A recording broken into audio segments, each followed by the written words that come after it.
Okay, welcome to the Stephen Bones Everything podcast. And this episode, I got a good friend, fellow voiceover talent and Voice. animation extraordinaire, Yes. Mr. Azman Zulkiply. What's up, man? Yeah. Good, man. Thank you for having me. You're welcome. Let's basuh tangan.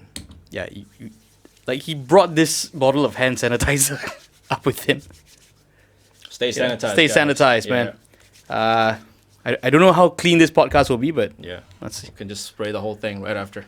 Yeah, I just rub the files with sanitizer. It's been defiled. It's been defiled. All right. If you guys didn't know, Azman actually has a podcast of his own called, Nice stuff. which he's never invited me on. Yeah. Wela. It's here and there lah, but probably the spelling. People are having problem looking for it. What is this noise? It's Noise. noise stuff. Yeah, It's so- like supposed to be Irish, so we were like a bit like perasan there, noise stuff. Noise. Noise stuff. Noise. So it's NOISSTOF. NEOISSTOF. What is this noise Yeah, huh? Noise stuff is like Noise where stuff. we invite people from the creative field, and then hopefully every week that's what we aim for, and Yep. then we just talk to them. Let them share what their stuff is about. I mean, recently we've had this good friend of ours. He was working all the way in Canada. Wow. So he was working on the VFX industry over there. Any particular movies or shows? He's working in Montreal. So that company has like another branch in Vancouver, which closed down because of the Sonic thing. Ooh! But they're still there. They're still there. They're still there. Yeah. So I think they worked on that latest Harrison Ford movie, if I'm not mistaken. Okay, so what did the guys that got everyone complained about the initial Sonic and how it looked, right? Yeah. So they were the guys behind it. They were the guy, the company. The company. but not directly. Not- He's not the not that one person. from that branch. Yeah, he's Not not, from that one branch. person. Yeah. It took a Malaysian to screw up Sonic. No, it Oh, wasn't no, that case. no, no. Right. Oh man, but so yeah, your podcast is very focused on the animation world, right? Creative field, but obviously because both Sufyan and I, we're both related to the animation and visual effects sort of industry. So the guests that we got so far are all from those sort of field. I mean, the one before that was this guy working at Base FX. He worked on Mandalorian. Nice. Yeah. So Hafiz, is that his name? Aku lupa nama dia. Pet Rakus nama dia. Forgot my own guest's name. So is there basically more animation work going around these days because there's more streaming platforms and basically more content being put out there? There are contents, been. Is this a matter of whether or not you have heard of them? Okay. Yeah. Been Right. part of a few of those. So it's like it's sometimes it's sad because only when they've won something or only when they've made it, Yeah. only then people will start to give a damn. It's like Yuna lah, Like what? it's like every big Malaysian artist, like Yuna for example. You have to make it big. and it's not like she went there and she got better. She Yeah. was already good here, Yeah. right? But she had to go overseas, To win be- stuff and all that. To and- be better, I don't know, but Yeah. she's already good. I mean, yeah, and you're right. then suddenly we appreciate her, Yeah. Appreciate or the lack of. I mean, sometimes people were like, "Alah, pergi US, apa cerita?" Right. You know, right? Yeah, and through your feed and all that, I'm starting to see more people realize that there's actually more Malaysians involved in very very international high profile work. I mean, do you know that there are 4.5 Malaysians Four and a working half. working in Pixar right now? Oh dang! Yeah, Dang. yeah, and the one I managed to interview back in August last year was Andrea Go. She worked on Toy Story 4 and all that. How did they get that gig? What to be all over there in Pixar? Yeah, to get into Pixar. Well, her story is there's this big desire of wanting to work there. I mean, when she was studying in the One Academy, when she first found out about Jurassic Park, Toy Story, the first Toy Story, and then she was just there. She was like, okay, that's where I want to go. So she already set that in her mindset from the very start. So after One Academy, when she was done, and then she just moved to the States. Not working yet at Pixar. She just Wow. got herself she just being there first. Yeah. And then I think she got herself a degree, American degree over there, and then only then she managed to get into the apprenticeship program at Pixar. As crazy as that sounds, that actually sounds like a very logical plan. Yeah. Because if you're gonna get into Hollywood movies and all, where else would you go other than Yeah, to the source, right? Like most actors that you've heard of that who has made it big, the A-listers. Yeah. they were. I mean, people like what Chris Pratt. Yeah. He was living in his car. Yeah. Landed like a big gig. His first big gig. Got himself like a few $100, $700, and then he moved to LA. Yeah. And then he was trying to get some more roles from there. That's like you said. Right. That's the most logical that's move. the role. Yeah. So in Malaysia, like where do we stand in the animation in terms of animation work and animation industries? You mean as far as the quality is concerned, or? I think talent. If you're talking about talent, we've already got it. I mean, we've got tons of talents here. I think one thing that we can take a look at is the writing. All right. And so the storytelling, right? The storytelling, it's hard. I mean, it's not the easiest thing. But, all right. Sometimes I do wonder: is the storytelling aspect partially a cultural, like a cultural issue with like Malaysians in general, or Asians in general? I don't think so. Yeah. Cultural. I mean, that's hard, isn't it? We're suddenly going into this whole cultural thing. That's what this podcast is about. Deep dives into topics that we have no real understanding of. Let's wash my hand first. There we go. No, but like okay, like with Europeans and Americans, Americans especially, I think a lot of them are like, when it comes to storytelling, like it's very natural for them. Mm-hmm. Like when it comes to Asians, we're like, okay, go and study and go and do your work. Try look at Japan. Yeah. The good animes, at least, the good animation from Japan. Their story can be so. It's like, where the hell did you get this sort of thing? Yeah. Like, what is that? One Punch Man. Oh yeah, I love that show. The premise is what? A superhero who's too powerful. And he's just looking for someone who can defeat him from once. I mean, who could think of that thing? Yeah. Right. And I think. No, I'm not saying that the storytelling here is bad. Yeah. I'm probably because it sounded as generic as it could be already. Like Bobo Boy is a boy with superhero. Yeah. I mean, a boy with superhero. I mean, you can just go boy to any exactly. boy with superpowers. I think the most unique is still Upin and Ipin because it's very, very Malaysian, very, very in this region, Southeast Asian. Yeah, there's no guessing where they're from. You know where they're from, right? And then I think the one that actually try to up the level in as far as storytelling is concerned is Agent Ali, right? Because it's a kid show, but it's serious enough for adults to actually dive into the story and appreciate the whole movie and the series. Yeah, I was talking to a fellow comedian called Sim Tong, and we were talking about kids shows and all that, right? And we were on the topic of kids shows with adult elements that adults can appreciate. Dark Crystal, man. Oh, dude! What the hell? Did you watch the original one before? No, but when it showed up on Netflix, it showed up on my daughter's recommendations. Okay. So I was like, oh, Jim Henson, puppets. Why not? Let's go watch Dark Crystal. So we're like 15-20 minutes into the first episode, and like I'm like, oh, okay, this is like some political commentary, social. Wow, it's like pretty deep, right? But it's still puppets, and they're like in the woods and all that. And then when the part about the Skeksis came around, I was like, okay, they look creepy. Yeah. Like quite scary for kids. And then when they start doing that thing where they absorb the essence, I was like, okay, this is not a kid show anymore. I was like, all right, let's go up. Yeah, this isn't Paw Patrol. Oh gosh.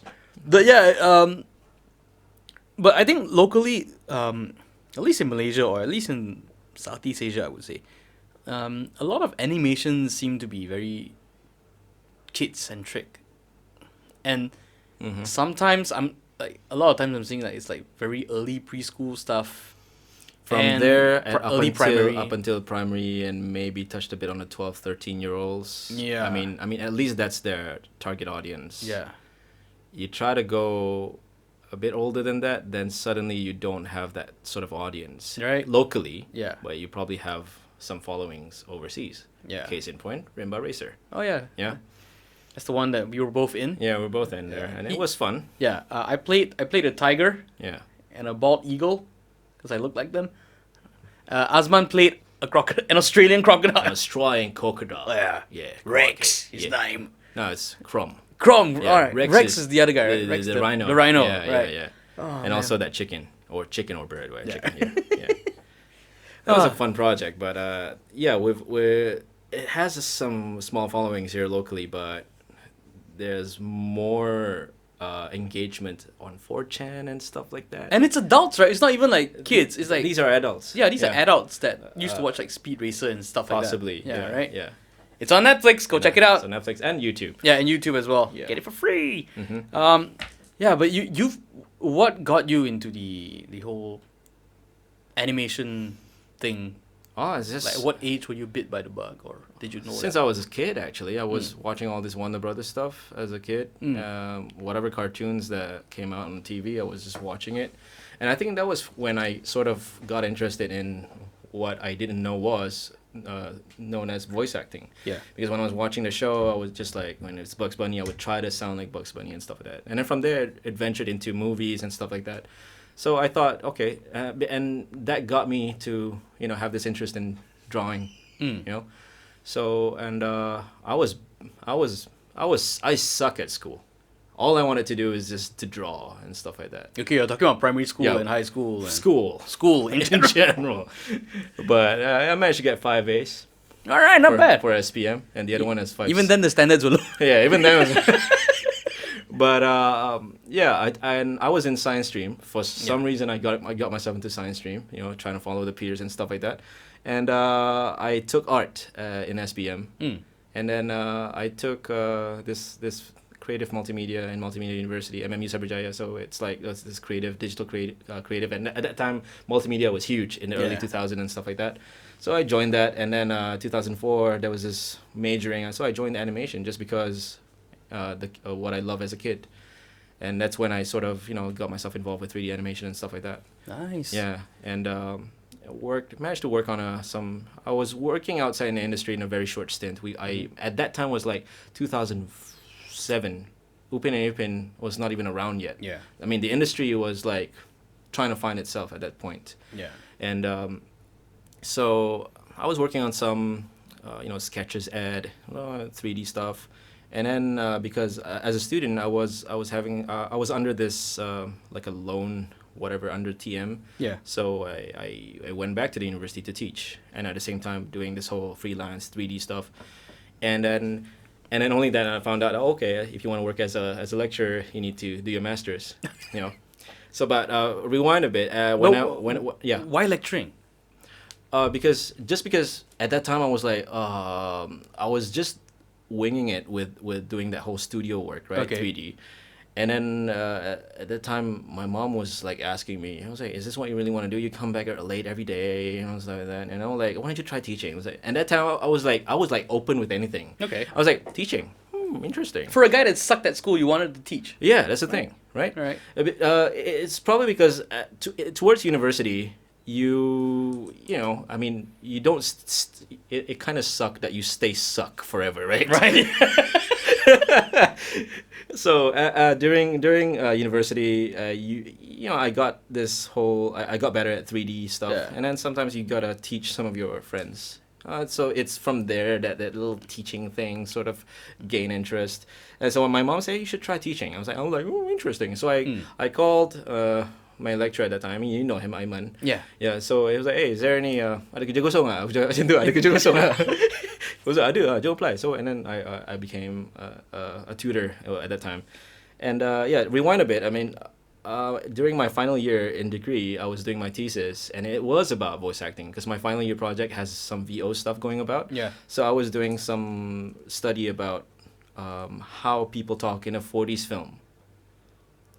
1940s. Yeah, in 40s film and film noir, all that detective film, how they talk, how they sound like. Because my final year project was about that, like a detective sort of film noir sort of shit, right? Yeah. It was a dark, cold night. Yeah, it's like a dark, cold night. I saw this broad walking down the street. Yeah. So, and that sort of reignited my interest in voice acting. So I thought of doing that for my master's. Googling, finding all these papers online, and then I found the Voice Guild, at that time called the Voice Guild of Kuala Lumpur and Selangor. Yeah. And I joined it, and I never completed my master's. Oh, you never completed a master's? I never completed my master's. But you were teaching, right? You were a lecturer. I was teaching, and every year they will always push me, hey, where's your master's? And I'm like, hey, on the way. So I was like on the waying for 11 years. So, okay, but The job required you to have a master's, right? Yes. So technically, you were underqualified I was underqualified the whole time. for 11 years. So a whole generation of students Mm-hmm. screwed over. Oh, no. They won awards. All right. They won awards. That's what you get when you hire underqualified people, man. That's the way to do it. Had you had that master's, Yeah. oh man, the damage you would have done. Yeah. Oh man, but then, so like you're now like pretty full on into voice acting. Voice acting, and there are some of my full on voice acting, Yeah. like what we do, going from studio to studio, Yeah. and then I think occasionally both of us would have all these random clients from other parts of the Right, world. exactly. So that's like the side gig. Mm. And then some of my ex-students would, get a hold of me, and then they wanted to learn a thing or two about voice acting. Not necessarily voice acting, but, how to speak. Yeah. So I would, I've only managed to get one workshop out of that. But that's like my long-term thing, to teach people how to To teach people how to voice act. how to Like voice act, as in to present. This power of speech. Yeah. Right. I remember like you were quite comfortable as a lecturer at one point. As a what? As a lecturer. Uh-huh, yeah. You had a full-time gig and everything, and you started getting into voice acting. I remember like you started asking me like, what's it like Doing full-time. doing it full time, right? Mm. So why the switch? Why the switch, and what was it like? The switch was, if I wanted to say that it's not as scary, it's not scary. It's like, because 11 years working there, right? Yeah. And that's a huge bubble to burst. Yeah. The comfort zone is there.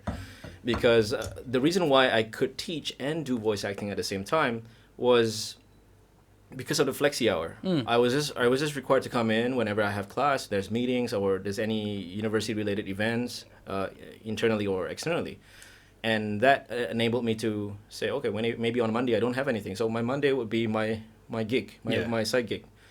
So I was doing that since 2011 up until 2018. That's like a good 7 years. 7 years. Yeah, 7 years. I was doing that for 7 years. That long? Yeah. Dang. Right. Before, and somewhere in the middle, my teaching job slowly turned into part-time. Mm. And my voice acting started to turn into So full-time. you actually had that transition happen organically. Yeah, right? it just You shift it- from it one just to the other. shifted without me realizing it. Wow.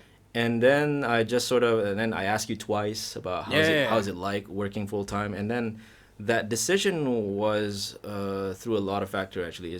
It's one is because I really wanted to do this full time. Yeah. I really wanted to have like at least a few every day where I can just go to studios or be at my studio and do my recording, and then it's just to get out of that routine, And I was at a point where I thought, because students coming in wanting to learn animation, and I always ask them, is this what you really want to do? Because some of them were lost, and I was at that point where, can I lead these guys? Can I actually teach these guys if their head is not at where they want it to be? So that was sort of taking away that spirit of teaching away from me. So yeah, I just where did that spirit of teaching come from? Because, like, I'm sure a lot of us are aware of there are like teachers out there who like really don't like their job, but but they're stuck at it, Yeah, and there are those who love their job, and there are those whose family, like, they came from a family of teachers, so that was built. That's kind of like built into them from day one, right? Where did you develop? Okay, Was it my parents or- mom was a lecturer. Okay. But I never saw her, in class and stuff like that. I Yeah. mean, and she never passed this wisdom of teaching and stuff like that to me. Yeah. No. But it's just okay. Like when I was in, I think it was a standard 4 or something like that. People know that I can draw, right? So they started to come to me. This is so random because as a kid we buy this coloring books. I don't know where we got it from, and then we start to we bought comics, and then we try to mimic the way things are drawn, and then I could do it no problem. And then some of my classmates started to take notice of that, and then I was like, hey, how'd you do that? And I'm like, teach me. So I sort of enjoyed doing that, sharing. Yeah. Yeah, and then when it's like sharing your whatever that you know, and then when they do it and then they do it well, I was like, oh, that's great. I mean, that seeing the You're fact. genuinely happy. Yeah, I was to see genuinely that happy. I progress. was like, hey, dude, that you did a good job. Nice. I don't think I need to teach you anymore. That sort of feeling. Yeah. Yeah. So so most of the time I felt that when I see my students, my former students, they won awards, they worked on this big project. So I genuinely felt happy for them. Yeah. But on the flip side, where you see, I told you 52 times this is how you do it, Yeah. and you still fuck it up. Yeah. Yeah. So that sort of took away that, oh man. So you start questioning yourself, am I wrong somewhere? Stuff like that. Yeah, because I think a lot of there are quite a number of teachers out there where like it's kind of like a numbers game, Mm. and it's also kind of like the comment section of the internet where every time you see like people that like say good things, you feel happy, Yeah. but all it takes is one bad one, and you feel like crap for the whole day. So yeah. like with teaching, I think some teachers, it seems like after a while they try to create that disconnect Yeah. of not being too invested in how their students end up, because for them it's like, you know what, I've had the ones that do well, I've had the ones that didn't do well, I'll just maintain my rhythm and There's a pros and see what the cons to river that. takes, Though. yeah. The thing about teaching is that you need, as much as we don't like it, we need to adapt to the generation. Yeah. There's this interesting little. It's not something that I gather, but that whenever there's an education fair, when I was still teaching, I would go from one institution to the next institution, and I would ask them the same thing. Hey, how are the students these days? This was back in 2016, 2017. Yeah. And they all sort of had the same sort of answer. This is when we're starting to get those strawberry generation or snowflakes. The snowflakes. Yeah, Oh, snowflakes. So everyone was like, "Oh man!" They all started their comments like, "Oh man, students," stuff like that. Yeah. I mean, in no disrespect to our students these days, but our field, the creative field, the demand and pressure is high. Yeah. Right? It is. And we sort of put that from the very start. Even when you're studying in university, in whatever college, I mean, we put you in a high pressure sort of situation. Yeah. And sadly to say, if you cannot handle it, then you cannot handle it. And just to continue on that, we're getting more and more of these where you put them in a high pressure situation, they simply shut down. And for me, that's the most disheartening thing to see. Yeah. Because there's nothing more I can do at that point. Because this is just a point, simulation. Yeah. It's not even the real world yet. Yeah. Right? And then this is like a simulation. And then from there on, for me, it's just sad. I was like, oh man, I think you have to say it to them. Like, I think maybe you should do something else. Yeah. That's the most disheartening thing. Hotel management. I don't know, sell insurance or something. No, but I don't know. I'm very conflicted on this snowflake generation thing, because I don't really blame a generation kind of thing. I don't think it's fair. And also, I'm a very firm believer in that you can't blame someone for not, when you didn't teach them something. True. Like if a whole generation was brought up without having to go through much hardship or strife, or not having that embedded into them, because parents were working or whatever, like you can't expect that they suddenly realize that, oh, you know what, this isn't how life should be, and I need to work hard and go against everything I've been showed my entire life, because they grew up like most probably without too much adult supervision, because parents were at work. Mm-hmm. Probably they were like maids or nannies or whatever. Yeah. And there was no major struggle, right? And Exactly. and from day one, everyone's been told, follow your dreams, follow your dreams, follow your dreams, but people forget to tell them that if you want to turn dreams into reality, man, that is a very different journey, Yeah. Journey is crazy. Yeah, exactly. And I feel for like the creative field is brutal. Yeah. Right? Yeah. Anything that is passion driven, that you want to turn into a job and career, you have to go way above and beyond. Right? Because simply put, the economics are not there. Exactly. Yeah. Right? If everybody got paid according to their work, that's easy, isn't it? That would be easy, right? Yeah. And that I think applies to most other probably most like bigger industries, at least locally, like engineering and accounting or whatever it is. Yeah. But in the creative field, no, man, you gotta. In the creative field, you need that extra. I mean, this term called passion, right? Yeah. I mean, it could be anything. It's subjective to me, but let's say you want to be in animation. Yeah. You just gotta first have that interest in animation in the first place. I mean, degrees, degree programs these days is like what 3 years, 4 years. Yeah. I don't think you can. I mean, maybe can on certain area separate cases, but I cannot just give you, hey, animation.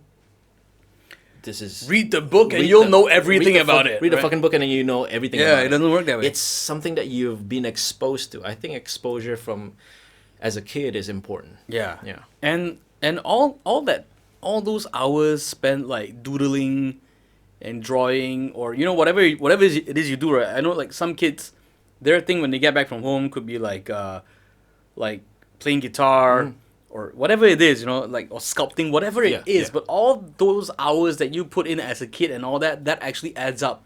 It does. It In the does. end. It matters. Those things. Yeah. And if you're at that stage where you never put in these kind of hours, because like the kids that put in those hours early on when they get to college and all that, we suddenly call them talented. Yeah. Some really are, but some actually is just the fact that they started practicing They from just way practiced, younger, yeah. right? So if you're coming in as someone who hasn't done that kind of amount of practice yet, you need to work like You need to work extra hard. triply, extra hard, Yeah. Or you need to work smarter than everybody else, Mm-hmm. right? And it's the same with any creative pursuit, and you cannot expect any return from it. That's the worst part. If you decided to pursue, I don't know, accounting, you could figure out like how much you could earn Yeah. and how many hours you could work. Yeah. Probably you work more hours than you bargained for, but At the start. yeah. But the path is pretty clear. Yeah. The But path when is clear, and objectively, it does earn you money as you go along. But when it comes to the creative field, it's such a crapshoot, man. yeah, even the word creative is subjective on its own. Yeah, exactly. Yeah. Like, what makes something good? What makes something not good? Right? Yeah. Yeah, you have people who like appreciate certain things, like art pieces and all that, right? Mm-hmm. Like art pieces. I think it's like the easiest way we can explain this now. Like we've all seen that article about like a white canvas, blank white canvas with a blue line across it, that sold for like millions and is like recognized as a fantastic piece of modern art. And We were like, I could do that. exactly, I can do that, right? Just buy a big old canvas, buy some paint. Yeah. and But then like someone goes in and is like, but if you analyze it, If you analyze it, yeah, the width of the stroke yeah, and the pressure it's been painted on yeah, is correlates to the society's society's pressures pressure and the struggle. yeah, and you're just sitting there wondering like, what is going on? But because the artist has that track record or whatever, right? It's probably because they're already established. Yeah, Yeah. and because like they're there, Mm-hmm. right? So it works. It. Yeah. Yeah. Oh my gosh, and like the other case of this would be like was it in Japan or like the Museum of Fine Arts or something like that? Someone like left a pair of glasses on the floor. Oh, that was by accident, wasn't Yeah, that was it? by accident. Someone just either left it or accidentally left it behind, and then, or he just wanted to try out something, and people thought that was an art installation. Yeah, and and people it- started to take a picture of it. Yeah, I kept thinking, and I was like, oh my god, look at this beautiful piece of art. Right. And that guy was probably like, oh, I'm sorry, where's my? Yeah, have and- you seen my glasses? And that's how the janitor retired by selling one set of glasses. Oh gosh. Mr. Suzuki. Yeah. Here's your retirement. It's a retirement. Now I can buy more glasses to sell in different parts of the world. Oh man, but yeah, it's that. I mean, that's the creative field for you, right? Yeah. It is a crapshoot. It is a crapshoot. You can have a guy who's like the most amazing and most hardworking, like in terms of like drawing portraits and all that, and they could still be drawing on the sidewalk. On the sidewalk, yeah. Yeah, and it's like I came through music. I've always been a singer, and kind of like you, I also like watched like way too many cartoons Yeah. and copied them and all. That's kind of how I got into the voiceover thing as well. But like with music, right?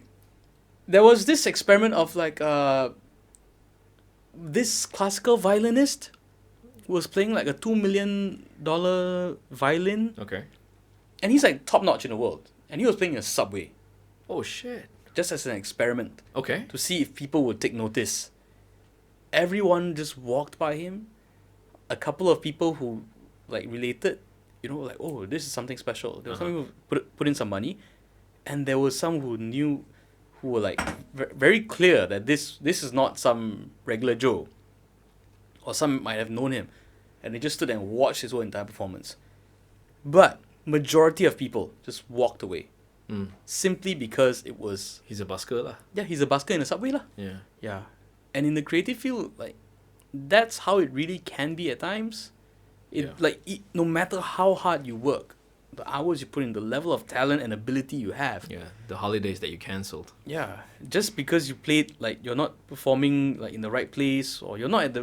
Like, it's a lot of luck. Yeah. Right? It's a lot of luck just to be noticed by the right people and be put in the right positions and all this kind of stuff. It's the setting, isn't it? Right? It's the setting. Tragic. Yeah, it's the setting.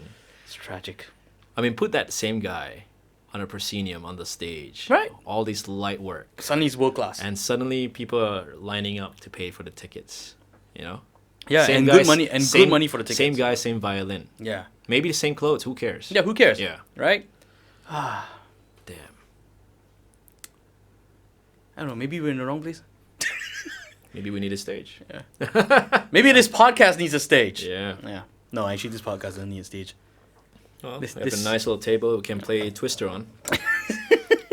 Like the smallest game of Twister ever. Yeah, but it only has 4 colors. I I don't know. don't know, this is like the ugliest table in the world. I don't know why I have it. I think it was like left down for my wife or something like that.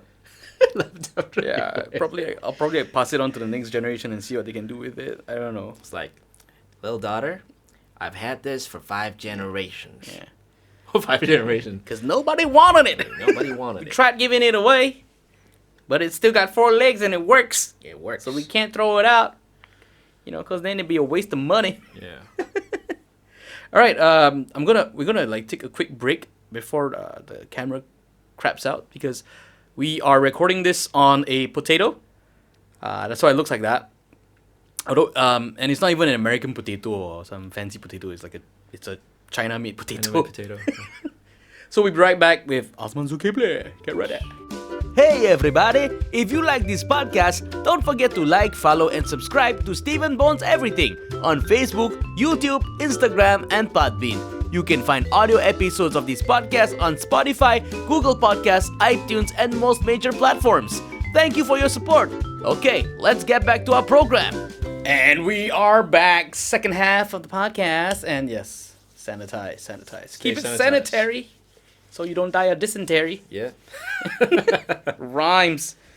Right, so we were talking about like the creative field, right? Yeah. And what it takes to succeed. We both work in voiceovers, and I'm sure both of us get our fair share of people asking like, "Oh, how do I get? I love doing voiceovers. I can How do I these get voices. in? How do I Yeah, get in? can- How do I yeah, get in? exactly." And I keep telling them, that it's a hard industry to break into, and when I tried to get in, people will always be telling me that, we're looking for new voices. What they don't tell you and what they fail to tell you is that they're looking for new professional voices. Yeah. Someone who has been there. Out and Yeah, about. or sounds like they've been there Yeah. and sounds like they're like ready for it as it is. And so like I've gotten people like messaging me and all that saying, "Oh, I tried. I went for auditions, but I didn't get called back, and I don't know what to do now." And I'm like, "No, if you didn't get called back, you probably need to practice more." Yeah. You went to audition. Great. You probably made some contacts from there, which I hope you did. But if you don't get a call back, it's really part of it. Yeah. You go to an audition, you didn't get the role. What you need to do from there is just move on. Yeah, just Yeah. move on. So But the point is that when you go to the audition, is try to make as much contact as you can, Yeah. especially with the producers or the directors there. Yeah. Yeah. Try to be as memorable. Don't be a dickhead. yeah, whenever you exactly, go for right. an Yeah, audition. Exactly. But yeah, it's that, right? Like you have to just move on and keep working on the craft. Yeah. And then hope that the next round something pans out for Yeah. you. And for me, it I think it's just I used my contacts to start out. from the guys from animation, the guys from advertising. Cronyism. Yeah, I had to start off like that. Yeah. Yeah. But I think like with creative industry type of pursuits especially, people tend to overhype themselves to themselves. Uh-huh. Like people think they think they've been practicing, they think they're at a certain level, they think they're good. Mm-hmm. And then when they go out there and nobody picks them up, they're like, they don't know what, they don't know what they're talking about. They don't know how good I am. And all this kind of thing. Chances are they don't know. I mean, what can you do? Yeah, but right? there's, I think, a lot of times where, like you yourself as the talent or the person pursuing whatever you're pursuing, Mm-hmm. that there is something that you need to look at your craft that you are probably not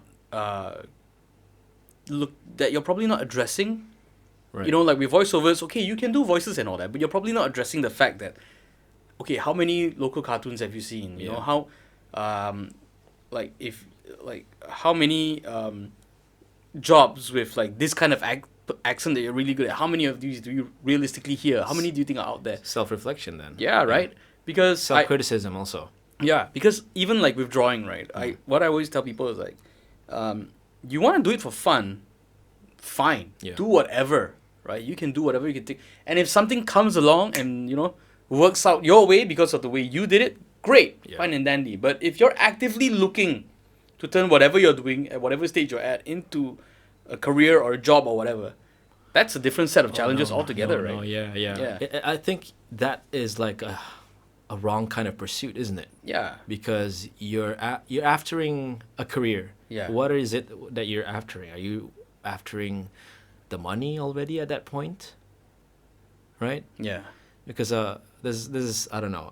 This is like your intention is somewhat in the wrong place already. Yeah. If I'm not mistaken. I mean that sort of you're not setting the path right if you're getting into that sort of direction. I mean, I don't know, but like some people I feel okay, they know that they're good at something. Yeah.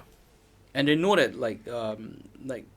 that the paths to turn this into a job or whatever, it's there. Yeah. But maybe the market is not ready for like, I don't know, like For that sort of content and all that.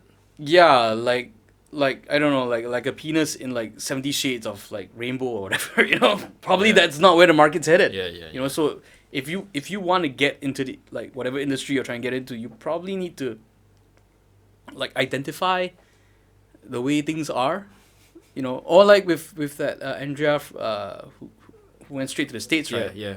Figure out where's the best place to do it. Yeah. I mean, Yeah. she didn't go. I mean, going back to her story, is that she didn't go all the way there and then boom, she's in Pixar. No. Yeah. There's a lot of figuring things out that she needed to do. Yeah. Yeah, I mean, there's a lot of hustles. Yeah, I think one of the grind. Yeah. one of the pitfalls of not relocating is that you kind of feel comfortable because you know your environment. Yeah.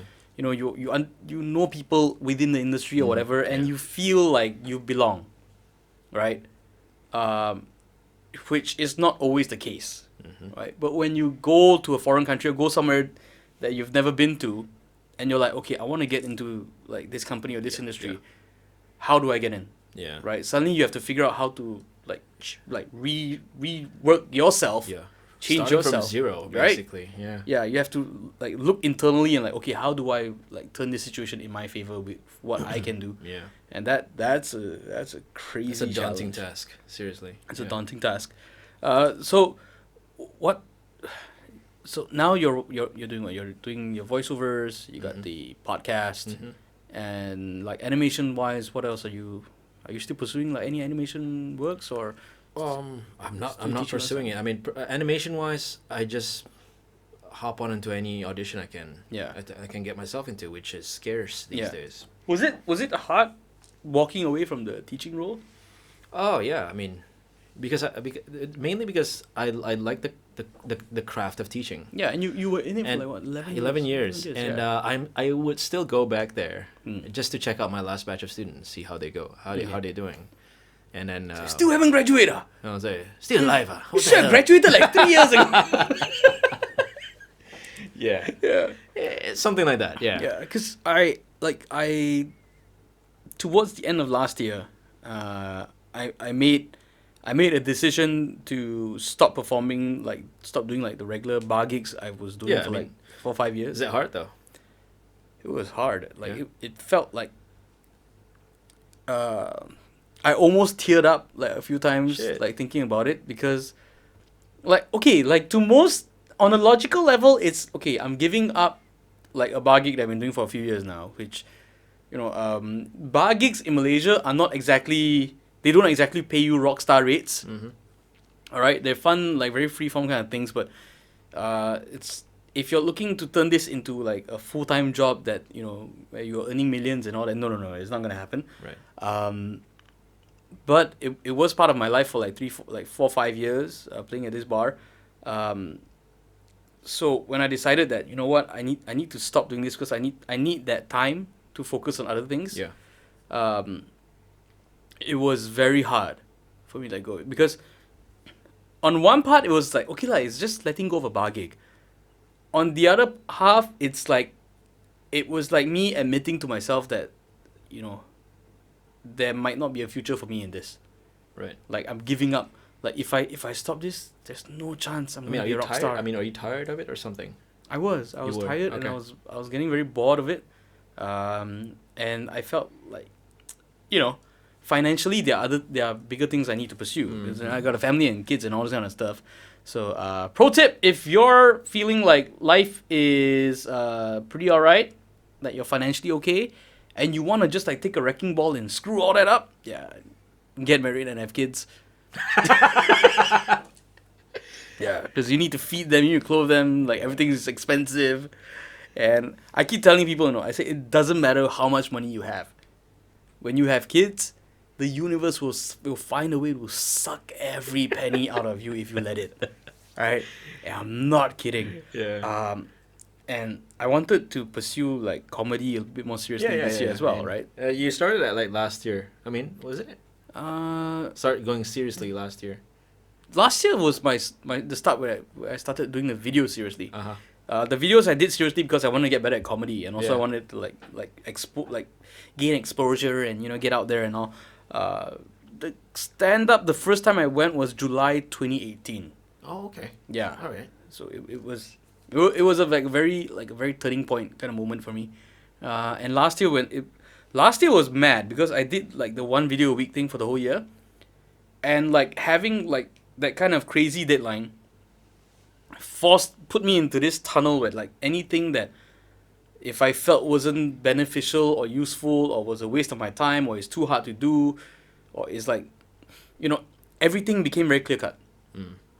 Yeah, even when it came to people, like I don't think I want to spend too much time with this person because I don't feel like I'm getting anything out of it. Like back then I was like, okay, let's see what happens. But now no. Like okay, there are better things, there are better people to focus on, better things to do, and then you go forward. So I think that taught me like a really big lesson that I needed to learn. One that I hope I'm still able to maintain for this year. Right. Yeah, because this year it's my big goal is like getting into the corporate events thing, sort of like monetizing the parody and the videos. Oh, you mean being a comic at an event like that? Yeah, Okay, exactly, right. exactly. And all that, because part of it is I genuinely like performing. Also, it's like realistically speaking, it's one of the fastest cash grabs I can reach for. Yeah. Right, because I think I've created a little market for myself that I can tend to, and I can get in, like I can use that as an entry point, and to later on like fun things or fun other things I want to do, like getting a better potato for this podcast to record a video, right? I mean, look at this. I mean, look at the white balance. Okay, it's not changing anymore. Okay. Yeah, it's just dodgy. This podcast is just dodgy from day one. Yeah. Yeah, you were saying that you felt somewhat sad when you left that gig scene. Yeah, I mean, you know what was sad after I left my teaching post was we had this WhatsApp group. Uh-huh. And it was the day on the 12 a.m. That was like supposed to be my last final day being in contract. And then I just messaged the group. I was like, "Hey guys, all the best." And then I just left that group. Oh! And then I actually saved like that screenshot. That screenshot. And then I posted somewhere. I don't remember. I think it was on Instagram or something. And I was my like, "Oh God. man, sabot yeah," okay, because you've been on that group for like so long. Exactly. Yeah. At least they didn't try to add you back in. Oh no, they didn't. Yeah. It's like, you But will at- never leave. But at that point, the department I was in was they didn't want me to leave. yeah. Even the faculty didn't want me to leave. So that sort of, in a way, I knew I left. I wasn't like a douchebag or whatever when I left. Like, Yeah, you left on good terms, yeah. lah. Yeah. So yeah, but still grabbing whatever info that I get from the faculty lah. So like coming out of that, like, because one of the big drivers was clearly because like on the voiceover side things were panning out well for you. So now where are you at? Are there like other things that you want to start to develop? Or? Making this podcast of mine, I mean the vlog or whatever. Yeah. It's sort of I sort of like being in that moderator sort of post where I can interview a few people Yeah. and then moderate the scene, basically. So that sort of improve the way I communicate and read the scene.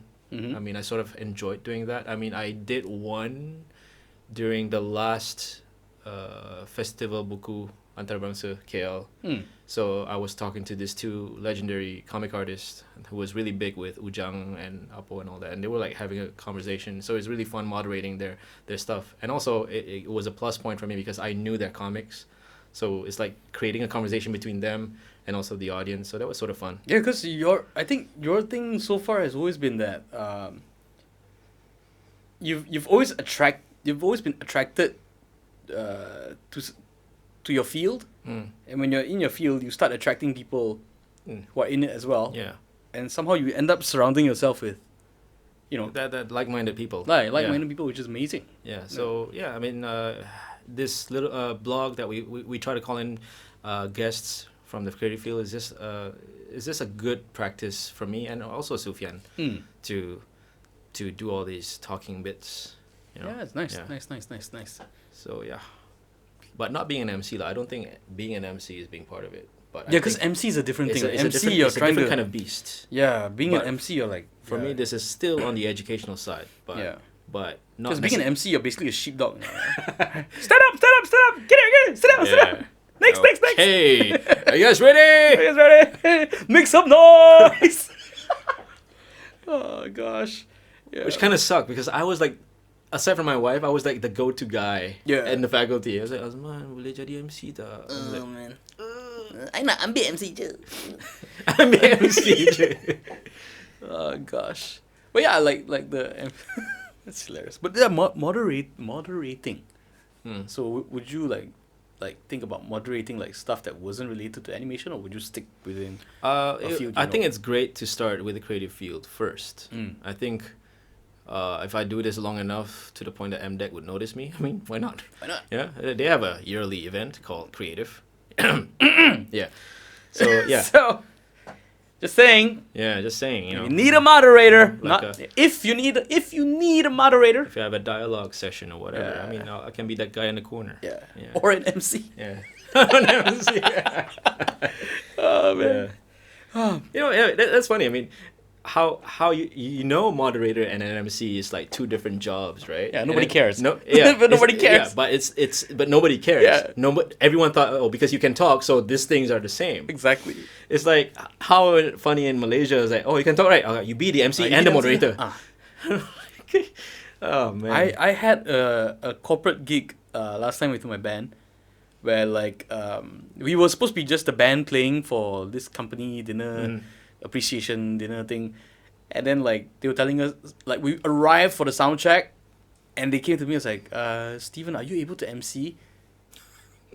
You were this for I was there to sing for the my you were- band. you were- I was you in were my band. performing, okay. Yeah, so I'm supposed to be like performing, and I was like, "Oh, Steven, could you be our MC?" I was like, "Don't you guys have an MC already?" I was like, "No, the guy we tried to get like he pulled out wow. last second, or like they couldn't get him now. Or it wasn't in the Sucks. budget, or don't know what." Yeah. And then they were like, "Could you do it?" I was like, are you giving me an option? It's not really, like, you kind of need you to do it. I was like, okay. So I did it, and it was... Is this out of goodwill, or did they pay you extra? They did pay me extra, Okay. so it was kind of nice. But yeah, it was weird, but somehow I think it kind of worked. Because, like, I was literally, like, okay, like, introducing everyone and everything, and I would introduce myself and my band, and we'll do a set, and after that, I will, like, step away from the band and, like, go into MC mode right away. Damn. And it was so hilarious. But I think the only reason I was able to make it work, because it wasn't like a formal black tie event where it's like agok, like sultans or whatever, you know, big VIPs coming through. It's like just people having fun. So I could poke fun at the fact where, like, you know, you see lah, no budget lah, do this kind of thing, you know, call the singer to MC or so. Like, yeah. And then like point out to people, like, you know, okay, so guys, that's the last song for the band, so now boom, I am your MC. Okay, like you can poke fun with that. Yeah, so that was the only way I could figure out how to make it work. Man, but you're talking about this high protocol sort of event. Oh, I was with Zaid and the WoW team. I think they were Anwar Ibrahim and the then Deputy Prime Minister was there also. Okay. And we were me and Ida, voice of Agent Ali, we were like, what do we say? What are we gonna do? We were like all down there, and then I didn't even remember what I said. You know, it's blanked out because they were there right in the middle. Yeah. So it's crazy, the protocol. I recently did a corporate show, my first one doing my parody songs and all that for this organization called EO, Entrepreneurs Organization, and they invited this Tan Sri Lin Sian, who was like a former Bank Negara governor, and he served like Bank Negara for like 16 years or something like that, or 20 over years. And I was like, and I was the entertainer, I was a comedian and all that. And I made a crack about like, because in his profile, like someone mentioned to me, I was like, oh, you know, Tan Sri has been in Bank Negara so long that he served 6 prime ministers. So I was like, oh, Tan Sri, so you served like, you've been in Bank Negara so long, you served 6 prime ministers, 4 of which were Tun M, right? And everyone was so worried that he wouldn't laugh. But we were so lucky that he was like very sporting. He had a good time. Okay lah. Right. So that just like, oof, all right. No, not suddenly you have like a red dot here. Yeah, it was so nice. But yeah, like I kind of, I would shun away from that kind of stuff. But it's these people, like, I like to believe that a lot of them are actually like really decent human beings with like without the, just because they have a title, I am more than you. Yeah. I like to think that they're not like that. So sometimes I like to go for this kind of stuff, and more often than not, they're alright. You know, they're regular people. Still flesh and bone with soul. Still flesh and bone with soul, because they didn't get to where they were by like actively pursuing the title. You know, no one. I don't know if anybody out there is like that, but I don't think most people who do good work and contribute to society and all that would be like, you know what I want to be when I grow up? A Tan Sri. Like, it's such a... Yeah. It's a good tea, by the way. Thank you. Yeah. It's made by Asian slaves. Child slaves. No. Like, okay, I get my tea. I have like tea friends who like indulge in this kind of tea with me as well. And they're like, wow, you drink tea on your podcast, so nice. I was like, yeah, if I really had it my way, and if this podcast wasn't being shot in a potato, I would have like the whole brewing set. Wow. Yeah. Shit. Alright, I'm kind of geeky that way. Yeah. So yeah, I have like, I do collect like Chinese tea. I have an arowana, and you know, I used to pride myself in like the fact that I like to listen to like rock music and punk rock and heavy metal and all that. So I always thought that I was like this, you know, cool punk rock, hard rock kind of kid. Uh-huh. And then my hobbies tell me that I'm a Chinese uncle. You know. Yep. Yeah. Was getting into that direction when you say arowana, tea, Yeah. and then suddenly metal. I was like, hold on a minute. One day he's going to have a bonsai. Yeah. Right? Bonsai. Bonsai you was- have to cut it at a certain angle. Yeah. oh, he's gonna be an audiophile. Yeah. Oh, ASMR. Yeah. ASMR. Bonsai ASMR, ASMR. yeah. Oh gosh. And tea also. Yeah. Yeah. Might be an avenue for you once all these setup is not potato. But okay, like on a serious note though, like good tea really does like deliver good results sometimes. Cause I've had experiences. This is especially in the tea shops lah. Like when a bad tea, like I wouldn't say bad tea, but like a tea that's not that great comes along, like everybody will drink it. I was like, oh, and the conversation was just like Bad is what, like taste or the way it's brewed or everything. all the like experience? everything went all wrong. in one go. Okay. Yeah, if everything went wrong, or like the tea was bad to begin with and all. So and like everyone's just like, oh man, like this sucks, and try and get over it. But if the tea is good and like Yeah. it's really good and everyone appreciates it, even when the room goes silent, it's like a positive silence. So people will like just enjoying the tea. Yeah, and then when they talk, everyone's like a lot more relaxed and a lot more chiller. And some teas actually like help you like get into that sleepy vibe. Not that you'll fall asleep right away, but like if you want to, You're sleep just good. relaxed. Yeah, just relax. So Yeah. it's really really nice. But those are like really old stuff usually, like Yeah. from the 70s, 80s, 60s kind of thing. That's why we have mama and drink teh tarik. That's why. From 70s you become 70 cent. Oh man, it's nice though. It's nice. Yeah. Yeah. No, like when I started this podcast, when I started inviting people to this podcast, it was because like I kind of got I don't want to say I got tired of screaming into the darkness by myself, but I felt Screaming into the darkness. yeah, into the dark abyss. But I kind of felt like I kind of owe it to the people who actually listen to my podcast, the 3 people, or the 2 serial killers out there, that I should like bring on some friends and all that, because I genuinely have a problem socializing with people. Like I don't really enjoy small talk that much. I like okay, deeper okay. conversations, but it never happens, or like my mind doesn't stay focused enough to. Not in that conversation. Yeah, and half the time like I'll try to like either I'll get out of that deep dive because I'll try to make a stupid joke and then it takes on a different tangent and everything, or like there'll be a distraction around and people just change topics or go somewhere else and whatever, right?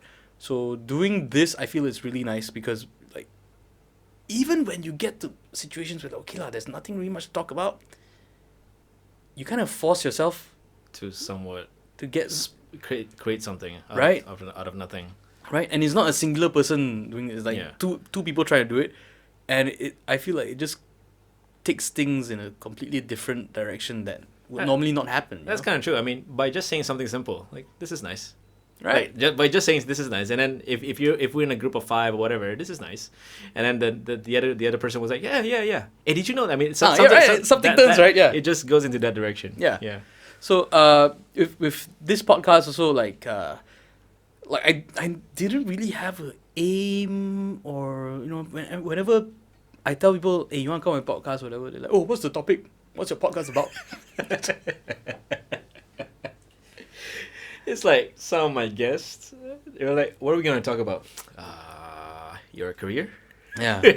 I don't know if like they've had more podcast experience or like they've been on better podcasts or whatever. I don't know. Yeah, but my answer to them is like, there is no theme. And they're like, what? I was like, yeah, so what do you talk about? Like anything lah. Then just anything lah. Like Were you glad that I didn't ask you? yeah, for sure. I was like, oh, like I was a bit like worried. It's like, but then I was like, okay, maybe I think he gets it. Yeah. Yeah. I sort of got it. I got it. Because like the reason, like one big reason I enjoy talking to you is that I don't know about your past that much, right? But whenever we hang out, our brains seem to sync up, at multiple points, Yeah. which I really enjoy. Like Jay Sheldon, one of my other guests, Yeah. he's like one of those people for me as well. Yeah. I mean, dude, Jay has this front. Yeah, But if you're the type who is very shy, talking to engage in a conversation with people that you just met, you wouldn't even want to talk to Jay. Yeah. But once you talk to Jay, there's this whole conversation that you can actually yeah. start. It's like it looks like like a very old onion on the outside. Jay's watching, like, damn it, these people. Call me old onion or whatever. Yeah. But when you peel it back, there's actually like a full-on garden in there. Yeah. Nicely manicured garden. Yeah. bonsais and all that. Hatinya bagaikan kebun dan taman. Uh-uh. Jay, I hope you understand that. if you're watching. Yeah. Subtitles. Subtitles. On the I don't know. podcast. I don't know. Subtitles on this podcast. I don't know what I'll do. But yeah, like you were one of those people, and it's very weird because especially when you're getting into voiceovers, right? Mm-hmm. A lot of people have this thought where like, if because okay, like voiceovers, we kind of occupy the same zone, Yeah. so to speak, the young generic male voice, right? We're not distinctive enough to be like, wow, Yeah. that's the voice of no. We're like, if you don't call this guy, you call this other guy, and there's this other guy as well. Yeah, we fill up the void. Yeah, we fill up the void. So every time like someone like comes along, and we're this guy's gonna like take over this other guy's jobs. Okay. And we're like, no, it's fine. Yeah, there's no one like, we're not starving yet. You know, it seems alright.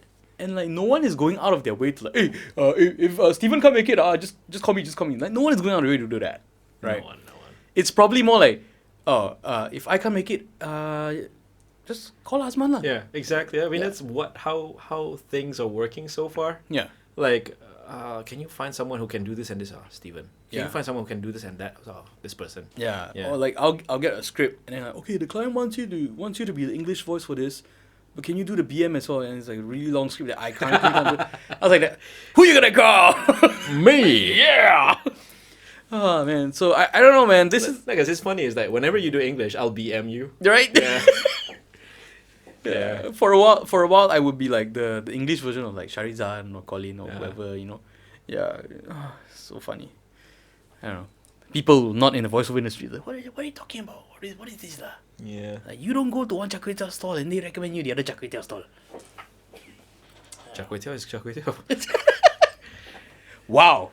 That's gonna spark a debate. Char kway teow is char kway teow. It's like, whoa, what did you say? What did you say about my favorite food? Like, Well, oh, a man. debate is good sometimes. It makes neat content. Oh man. But yeah, like I think one thing that has drawn us together recently was our mutual love for Rick and Morty. Yeah. Yeah. And I don't know who told me about it. I don't know if it was you or someone else. I think. Did you tell me? No, I think we were at Grand Theft, Yeah. and then it was that KFC job, Yeah. and then you're required to do Rick. No, I knew you loved Rick and Morty from before Okay. because you had an actual Pickle Rick shirt. Oh shit! Yeah. So that was the big trigger point. I don't remember who told me about it, but I remember trying to watch it the first time. Yeah. The first episode, was like, it's just some like dude burping and all that. Yeah. It sucks. So I was That's like, really great. Yeah, I another like, time- I like that too. yeah. And then I decided, okay, you know what? Like I'm sure there's something more to this. Let's try it again. Watch it again. I was like, okay, all right, okay. You know, there's something there. It's really funny and it's really cool. Yeah. And I was like, you know what? I think I missed a few things there, so I watched it again.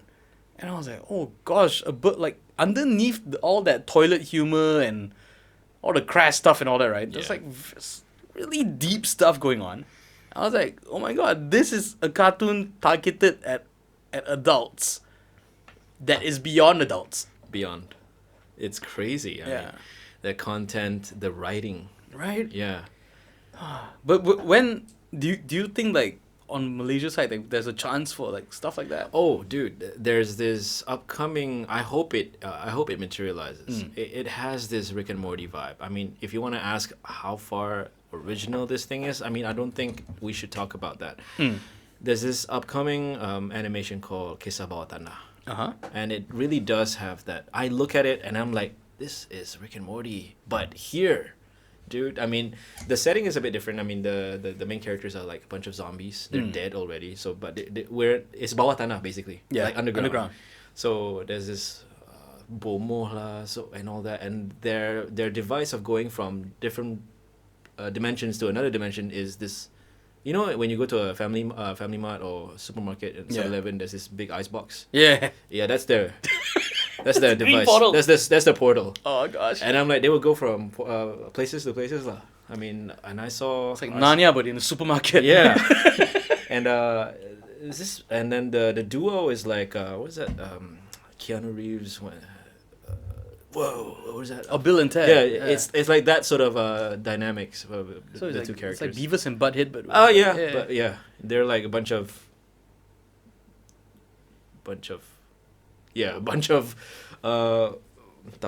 this jobless dudes at first Yeah. looking for a job, and then they got into this place, and then that place sort of had this access to different portals and stuff like that. Dang.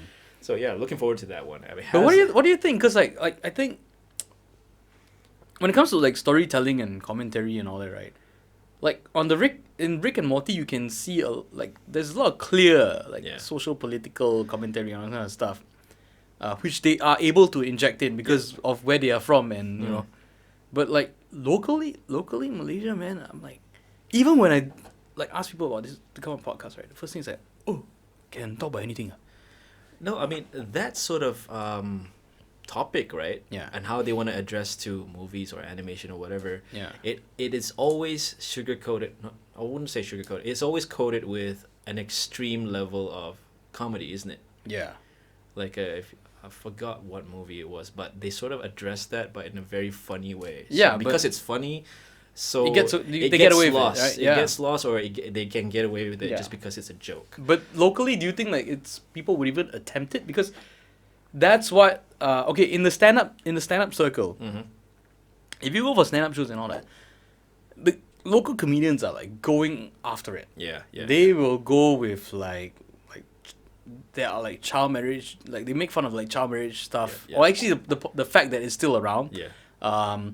And they'll make fun of like certain politics or whatever, social situation like the Malay Chinese Indian dilemmas and all this kind of stuff. They'll make fun of all Yeah. that, but seeing the idea of that materializing in some media format, like a cartoon or even a radio show or I think whatever. it's possible, yeah, but it seems it like won't come out huge- here locally. Exactly, yeah. It will probably be on YouTube, Netflix at most. Yeah, and even then you have to be like out of the country because you might get people that want to lynch you and all that.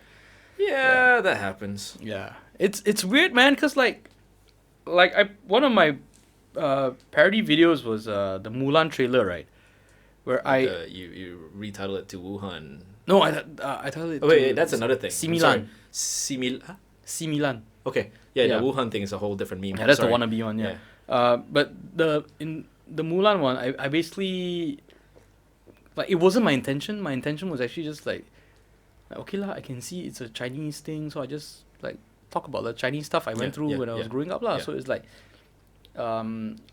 stuff like my parents, seeing my parents work like extra hard because the idea of me getting into government university was not even an Close. option. Yeah. It's so confirmed we have to work hard, prepare this kid for private college and all that stuff.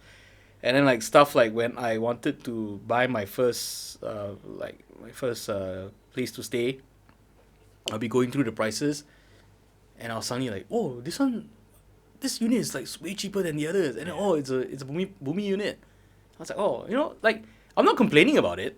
Like it's just my experiences and what I went through, and on my own, I'm fine with all that, with the whole situation, because I'm not out to change the game, but this is the life I experienced, and I wouldn't say the hurdles, but it was just the cards dealt lah. It was just the cards dealt. So in my video, I just pointed that stuff out, and on my own page, a lot of people were like, it's like this brilliant social commentary. I was like, no, I did not mean it as a social commentary. It's just what I did. It's just what you face. It's just what I faced, right? But in retrospect, I can see why they would interpret it that way. And then on the other end, I would be getting like malicious comments about this country's history, or your people that came from where. I'm like really, are we still like talking about this? Unfortunately. Yeah, right. Yeah. So seeing seeing the fact that locally storytelling is one of the big weaknesses we have in the creative industry. Probably because it's restricted, isn't it? Yeah, Yeah. it feels like that. It feels like Like- because we cannot talk about this. Like We're you not have supposed to talk you about have that. you have that big idea, Yeah. and then suddenly you felt like, oh, hold on a minute, you think this would go through, you know? Yeah. It's all. I mean, I can't blame some of these new content creator because some of them they really wanna. Sometimes they do want to go to the avenue where they look for funding within the country, right? Right. Yeah. And they're fearful, not fearful. Yeah, I don't wanna in- use in it. a- in a they free- have to be sensitive in that sense. Yeah. I In a suppose. free and ideal world, Yeah. you will be able to do whatever you want to do, and the people giving funding are like, okay, if this can go to broadcast, I will fund you, right? But Yeah. here we are. Yeah. Hmm. Yeah. So it is tough, right? Like, Have you heard of Daulat? There's this. I'm not sure if it's done. It's a movie. Mm. I think. What's his name? I don't remember. Vanida Imran is in there. There's a lot of well-known people. It's about. I think it's set in Malaysia. Mhm. Like, it's really addressing the political stuff there. yeah, But it's the dialogue, the delivery. It's. You should check it out. yeah. The second script. Hmm. Because one of the things that I remember was like, this guy who's a tansi or whatever, I don't know their roles. He came into this office with Vanida Imran in there, and then there's this another actress who's an Indian Malaysian Indian, sorry. And then I was like, can we have a word? I was like, I know we need a new leader, but I mean, but you didn't tell me it's gonna be a woman. Apa lagi India? Oh, dang. And is that sort Yeah. of and it's very relatable now, unfortunately. Exactly. And then that guy cekik the perempuan, and I was like, aku tak kisahlah dia babi ke anjing ke, asalkan dia lelaki dan Islam.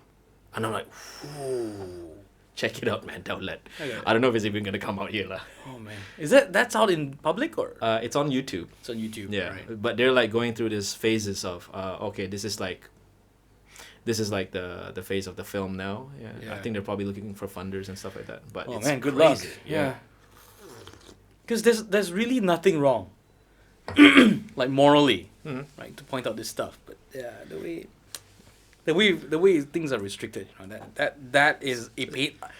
I don't want to say that it's the be all end all, but it is a massive pain point when like you're trying to say something, and you're not allowed to, and like sometimes it even goes to the point where you're not even trying to say that one thing, but people just look at it and like, no, that's what you're saying, and I don't like that. And I'm gonna shut it down. Yeah. Yeah, man. Oh well, I don't have any solutions. Who does? Yeah, that's why I'm doing this podcast. Yeah. Just to suck hope out of the world. Suck hope out of the world. Yeah. I don't know. Last time it was just me screaming into the dark abyss. Now it's two people at a time. So. At a time. Go slow. Go slow. All right. So I think we're like what? How long have we been talking, man? An hour or so? An hour? Almost an hour 15. Not too Oh, bad. that's not too Yeah, bad. not too bad. Yeah. What do you want to do? You want to take an extra break and come back, or you want to? I don't mind. It's your show. There's no quality control in this. Crap, right. We're going to be back. Hey there! If you like this podcast, don't forget to like, follow, and subscribe to the Stephen Bones Everything Facebook page, YouTube channel, Instagram, and more. You can also find us on Podbean. Don't forget, this podcast is available wherever all good podcasts are. Not saying that this is a good podcast, it's just available where all good podcasts are. If you wish to advertise on this podcast, or if you just want to send money, drop us an email at StephenBonesEverything@gmail.com. We'll get the better email next time. But for now, StephenBonesEverything@gmail.com. And we're back from our second break. Wow, if this podcast, Azman, it's not like we touched each other like during the break. It's and the you have to air. sanitize. It's the air.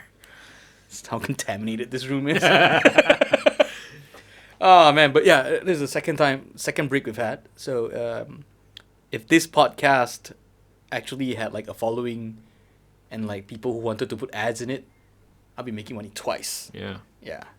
But this podcast does not have a following. Yeah. Does not have sponsors. I only listened to 2 or 3 episodes. So it's not making money twice. Oh gosh. But okay, it's like the day we're recording this today, then it's a Sunday afternoon. Mm-hmm. I don't know why I cleared up a Sunday like to do this, because it's like usually like Sunday you wanna like hang out with the family and all that stuff. But I was like, and I actually recorded an earlier episode with Grace a couple of days ago. Yeah. So what day was that? That was like last week, isn't it? I recorded on Friday, I think. Uh-huh. Friday or Thursday. Oh. So I have that episode in the bag. So I'm actually like set for next week. I was like, okay, I got time, do one more. It's a bit of a slow season now for what we do. So it's like, okay, just get someone on board. And yeah, you were free. Yeah. So I was Apparently. like, Yeah. yeah, I was like, wow, Sunday. I got no life. No. I was like, okay, No, the only thing that I'm looking forward to today is a rugby match at 11 p.m. That's it. at night. Yeah. Oh, dang. 11 p.m. All right. And so we wrap up this podcast Yeah. before 11 p.m. 11 then. p.m. Yeah, we got time. It's only 4. It's only 4. Oh, we started at like 8 a.m. Yeah. Oh man. But so okay, outside of like the voiceovers and animation, Yeah. what hobbies do you have? I That's the problem with people who work in their passion jobs. We have no real hobbies. Anyway, I have a hobby. It requires a lot of money. I like traveling. traveling. Yeah. Okay. And it's not like going locally, okay? Yeah. Japan. Japan, and if the time permits, maybe one day go to Europe and stuff like that. But traveling is fun. Okay, when you travel, are you the type that like wants to like backpack all the way, or not like that extreme. 5-star? Not that extreme. I mean, I would still live in a hostel or at least a three-star hotel and stuff like that. But we're usually don't follow like a tour or something like that. Okay, so you plan your own travel? We plan. And I was like, oh, let's go here, and then we'll figure out a way to go to this place and that place. Yeah. I think I'm a very horrible traveler Okay. because like my idea of traveling is like going somewhere and staying put. Oh, like chill in the hotel and stuff like that. Yeah, so like I keep telling people like the favorite holiday I've ever had was when me and my wife we went to Krabi. Mm. We stayed there for 11 days. We did not hop on a single island. We did not go into the water. So just hang out at the beach, lah, is it? No, not even that. We just like hopped hotels, hopped like 5 different hotels over the course of 11 Not days. hopping beaches and our island. Yeah, just hopping hotels. Hopping hotels. Yeah, and we were like we will spend a couple of nights in like a really cheap, like budget hotel, which is like next to the night market in town. And I was like, okay, because we wanted to see the night market there, right? Yeah. And be close to it. And then like suddenly we also booked up a couple of nights at like this like 5-star resort that we got on the cheap, and like they gave us like a free upgrade, like a double upgrade. Yeah. So that time, like I think the room itself we booked online was like 400 ringgit for the standard room. Yeah. But then because you book online, you get an upgrade. So the room they were supposed to upgrade us to was finished. Mm-hmm. So we got upgraded to a suite. Oh shit. So we got like 1,000 over square foot suite with like a little like outdoor For 11 jacuzzi days? not 11 days, Alright. like what, 2-3 nights I think. we were Okay. there. Nice. Yeah, and we just like kept hopping different hotels, and then I really enjoyed it because it was like the only thing we actually like fussed about and worried about every day was like what to eat. What to eat? Where are we going to eat? You know? Yeah. It's not like there was no food. It's like just where? You're just you you're just That's- not. There's so many food. yeah, that's the only thing you're concerned with. Like, what do I eat? Yeah. You know, what to eat? What I like about traveling is the people. I mean, not necessarily because I mean, I don't necessarily make friends over there or anything, but it's just looking at people. Because I used to be an animator, right? Yeah. And you need to look at people to to get their mannerism and all that. Yeah. It's just that looking at people and how they talk. Yeah. So, Being a creep like that, lah.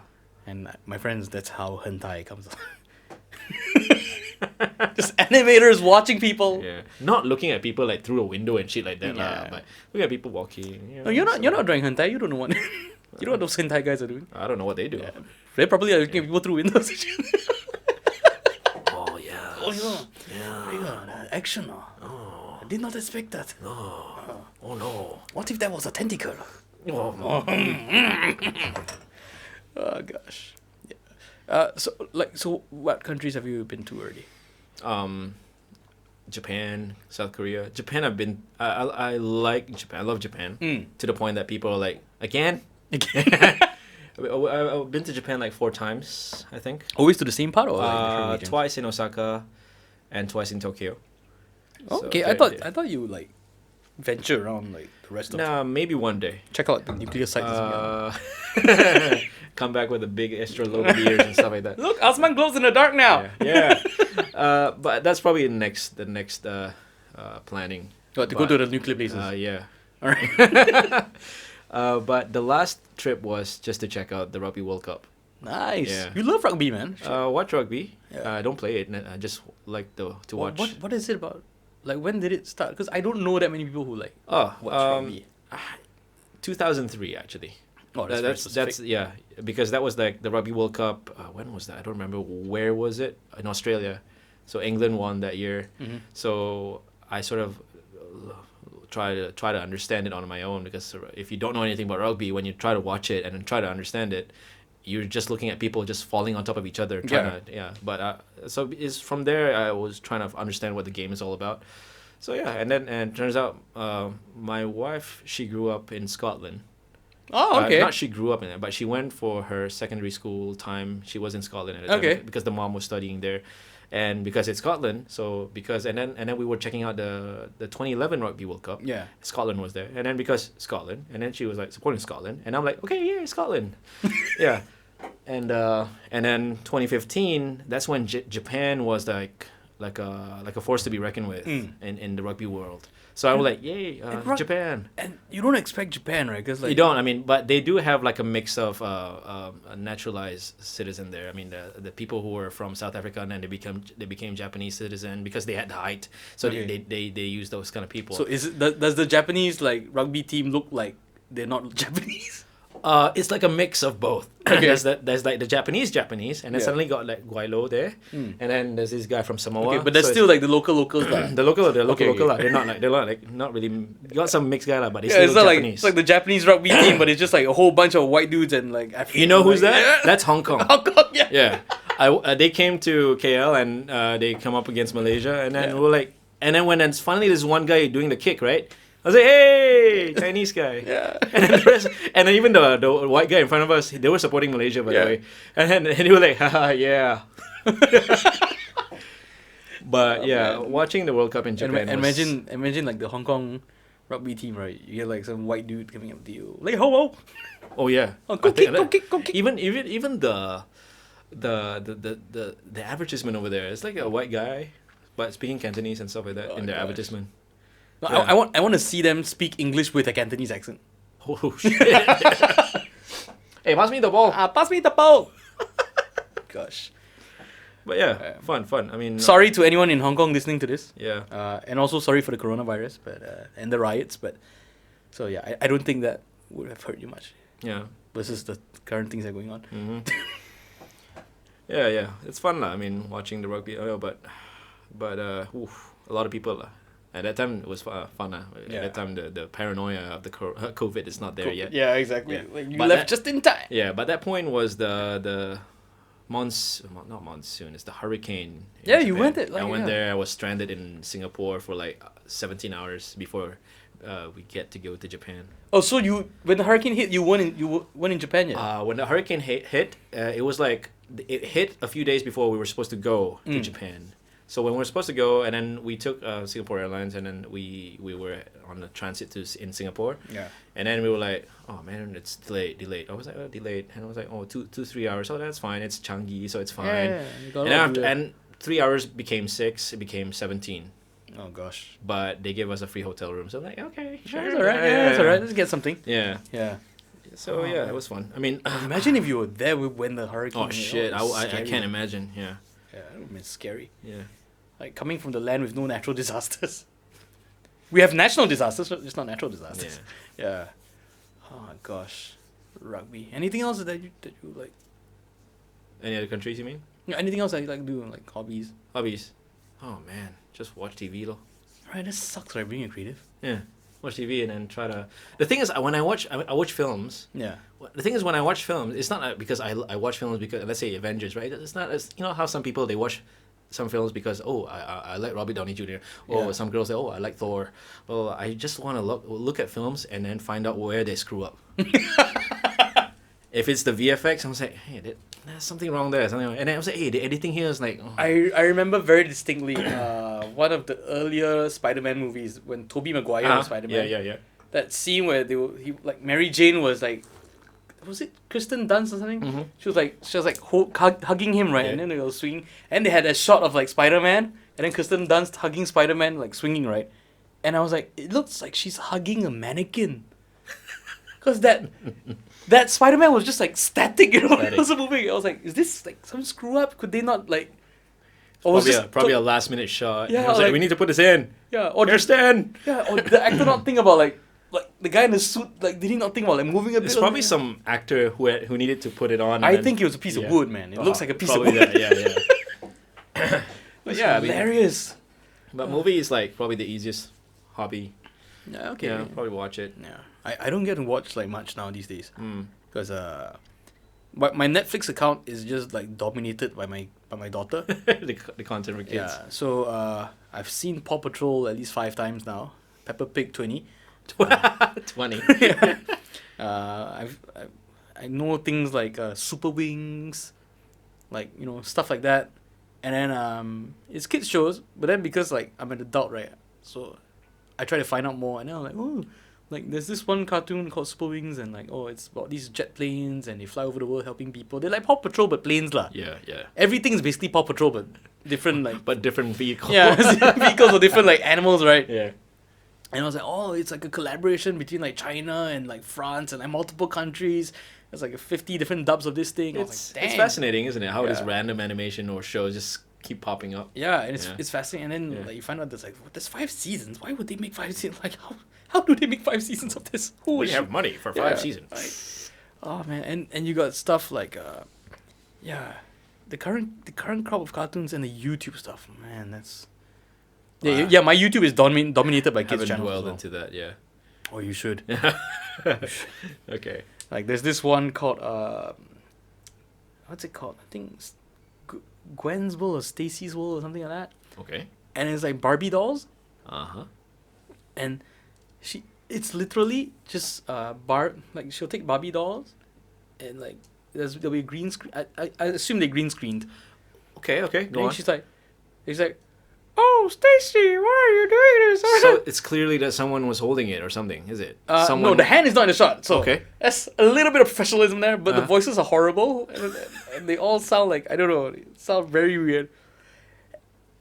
I don't know who comes up with the stories. I don't know if it's the little girl that makes the stories or whatever, but it's got like a huge following. Oh, damn. Yeah, it's so scary. And then like they'll superimpose like The backgrounds and the stuff. backgrounds and all like in their Damn. house. They got kitchen, Wow, why not, right?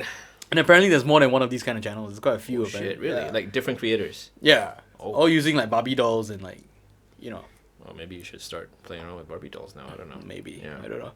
But rumpitify it or something. yeah, rumpitify. Locify or whatever. Barbie. Just Barbie. Ni Barbie doll. Barbie doll. Oh gosh. See, I didn't cuss. I say Barbie in a Malay accent. Oh man. Then yeah, and like the kids content out there these days, and I do wonder, because like shows like Paw Patrol, like shows that are able to capture like the globe, and with Because it has that universal sort of design, isn't it? but those shows are getting fewer and farther as we go, Right. Like back then, everybody knew who Bugs Bunny was. Mhm. Everybody knew who Mickey Mouse was. Now you don't even remember like there being any Mickey Mouse programs. Everybody still knows who Mickey Mouse is, but there's no Mickey Mouse show anymore. That's kind of true, isn't Right? it? Yeah. Bugs Bunny, I think, is slowly fading away into obscurity.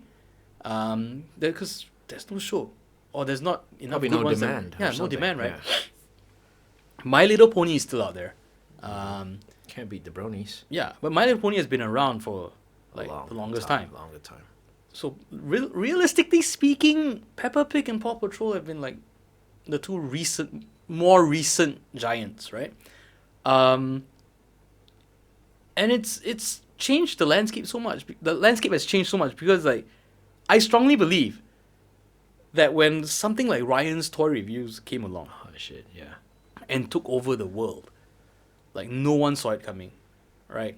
And even then, I still find it interesting that TV networks are not trying to figure out how to create their own version of that. I don't know whether it's coming from a point where like, you know what, that is beneath us, or like we have no idea how it works, or maybe they're still in that, you know, we need to do like traditional shows and all that stuff, because like with the Barbie and all, like with that Barbie thing and all that, like the quality, honestly speaking, is not great. All right, even Ryan's toy reviews, the production value, Yeah, because it's supposed to look like a kids yeah, show. Yeah. but like you said, like okay, like back then the kids shows we grew up watching were never near like that, like this level of production. Yeah. Right? This is like way below. But it works. And I think part of it is the fact that it's kind of how kids imagine their world or see their world. You know, we as adults we look at that and we're like, oh my god, that's ugly and simplistic, and but for them, they've never seen lava. It's probably awesome, anyway. Right? Yeah. It's probably awesome, right? Like the fact that okay, you just showed me that is lava. I think because whoever the creator is, they made it real from their point of view. I mean, this is them. This is theirs. Yeah, and like doing like the box forts and all that kind of stuff. And I'm like, yeah, why hasn't there been any like major broadcaster that's trying to like recreate this formula? You know? Recreate. I think because as far as comfort zone is concerned, they're in that, isn't it? They don't wanna. Right, like this lowbrow stuff. Yeah. Is like beyond them, right? Yeah. It's like beneath them. They probably didn't get it, or they probably don't want to risk with it. Because if you're talking about risk, there are multiple channels like that out there, And it worked. and it works. Yeah. You know, there's like I think there's a Korean one. Korean one. Okay. Yeah, so apparently the kid like pulled in like I think 25 million Shit. like, in Korea. I don't know what's the exact number, but they bought a house lah. They bought a house in Gangnam, like Oh, Gangnam area somewhere. Wow. yeah. I know there's this Filipino kid, this girl, channel's called Little Big Toys, Mhm. and I don't know whether she's like American Filipino or whatever, but That's okay. Filipino. it's like still millions of views, millions of followers and subscribers. So like clearly the formula works. So there's an area. There's a big void. Yeah, There. it's a big void, Yeah. you know, that these broadcasters not pursuing. Also, that to tie back about like voids that are not being filled up, locally, with like our local shows and all that kind of stuff. I do think there's no content. There's no real amount of content for girls, like little girls. I think there was one, but They wanted to Yeah. make one. I think it was Let's Go Pot with Putri, yeah, I heard about that. but Didn't pan out, right?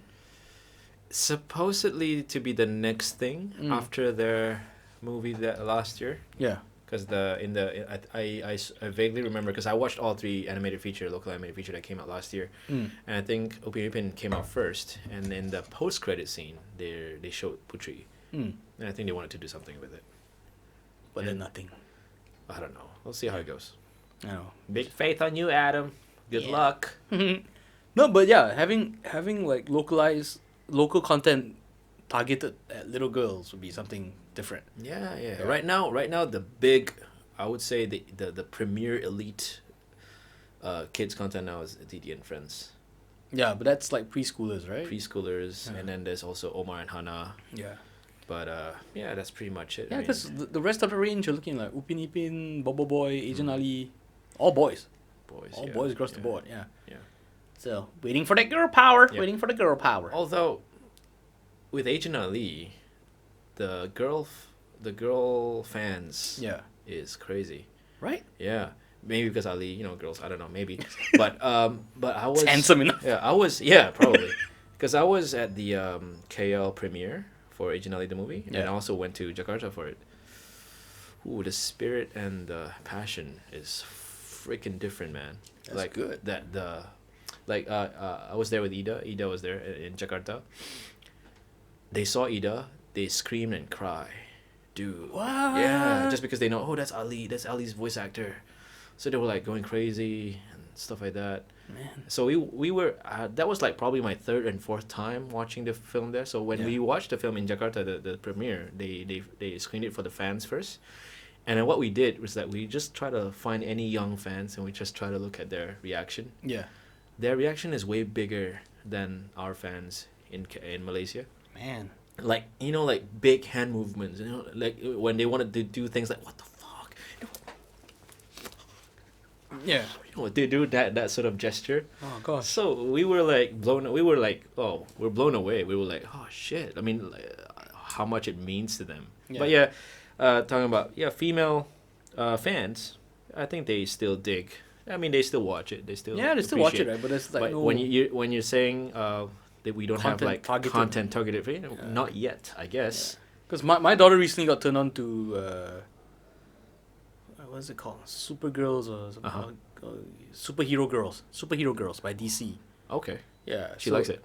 Yeah, she likes it, and it's like okay, like Teen Titans. There's not like it's not like a guy driven thing, but this Superhero Girls is like Wonder Woman, Supergirl, Batgirl. Yeah.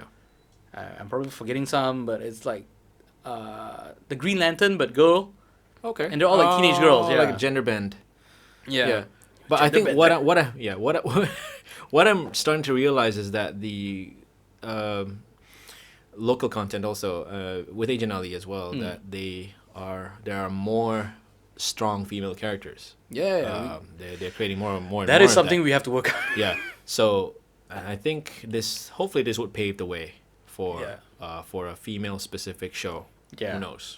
Yeah. Hopefully one that doesn't end with like the female character getting divorced, No lah. slapped by the husband, or get cheated on, that kind of stuff. That's still a guy show. Yeah, that's a guy show. All right, so Yeah.